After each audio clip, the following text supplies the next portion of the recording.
මෙතෙන්ට කරඬුව වැඩමුවොත් එහෙම නැගිට වෙන්නේ නැද්ද? භික්ෂුන් වහන්සේලා අහනවා බුදුහාමුදුරුවන්ගෙන් බණ කියන්න වෙලාවකුත් නැහැ. විනාඩි 50ක් ඉවරයි. භික්ෂුන් වහන්සේලා බුදුහාමුදුරුවන්ගෙන් අහනවා බුදුහාමුදුරුවනේ ඔච්චර පිළිගැනීමක් මොකද ඔබ වහන්සේට? අදටත් මේ ලෝකේ එකම වෙලාවට එකම තැනකදී පුදුම විදිහේ පූජා ලබන්නේ කවුද? අපේ බුදුහාමුදුරුවෝ. කොච්චර පුද පූජා පවත්වනවද? සමහරු ගරහනව නේද ඔවට? බුදුහාමුදුරුවන්ට විතරක් නෙමෙයි අපිට කොච්චර ගරහනවද? ඔය මටත් හරියට බයිනෝ. මොකේටද? මම අදත් දැක්ක එනකොට ඔය බැනලා දාලා එහෙම බයිනෝ පින්නතුනේ මිනිස්සු. අපිටත් බනිනකොට ඔය ඇත්තෝ ගැන කවර කතාවද? අපිට බනින්නේ බන කියන හින්දා. ඔය ඇත්තන්ට බයින්නේ කොරණ වැඩ හින්දා. ඒ හින්දා කම්පා වෙන්න එපා. බුදුහාමුදුරුවෝ දේශනා කරනවා මෙච්චර පිළිගන්න හේතුව තමයි දැන් මේ තරුණයෝ සේරම මේවට පෙළඹෙන්න කාලේ හරි. දවසක් මගේ පුතා හිටියා සුසීම මම සංක බෝධිසත්වයෝ සංක බෝධිසත්වයෝන්ගේ පුතා අහනවා සුසීම පැවිදි වෙන්නද කියලා. එකම පුතා මහාන කරන්නේ නැහැ.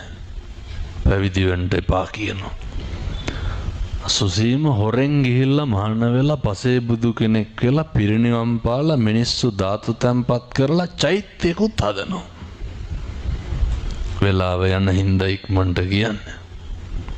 තාත්තා පුතා හොයාගෙන යනවා. හොයාගෙන ගිහිල්ලා මිනිස්සුන්ගෙන් අහනවා සුසීම කියලා කෙනෙක් දැක්කද?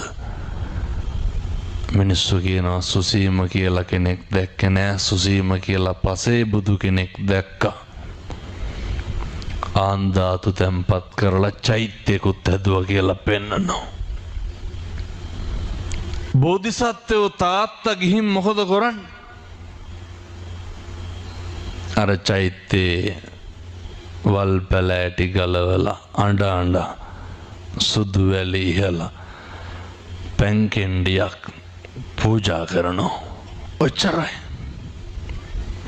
අදටත් අච්චර පිළිගැනීමක් ලැබෙන්නේ තථාගතයන් වහන්සේට කරපු කුසලය මොකද්ද?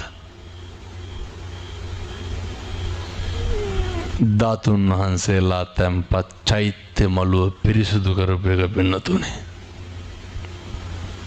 ඇයි ඉතින් මේ තරුණයන්ට මේව කරන්න බැරි? ඇයි ඇවිල්ලා බෝමලු අමදින්න බැරි? හිත පිරිසිදු වෙයි. අද ඉඳන් ගෙදර ගිහිල්ලා අම්මලයි තාත්තලයි දරුවෝයි සේරම මේක මන් දන්නේ ඉතින් කට් කී දෙනෙක් මේක කරයිද කියලා. ඒ වුණාට කමන්නේ කරන්න. හැන්දෑවේ නිදා ගන්නකොට හැමදාම අපි නිදාගන්නේ උදේට මොකක් හරි ඔළුවේ තියාගෙන නෙමෙයිද? හරි පීඩණයෙන් මිනිස්සු ගෙවල් වල ඉන්නේ. මේ ආත්මේ තරහකාරයෝ ඉන්නකොට හිතිලා නැද්ද පෙර කරපු අකුසල් කියලා? මේ ආත්මේ වෛරක්කාරයෝ ඉන්නකොට හිතිලා නැද්ද මම මේ පෙර කරපු පව් කියලා?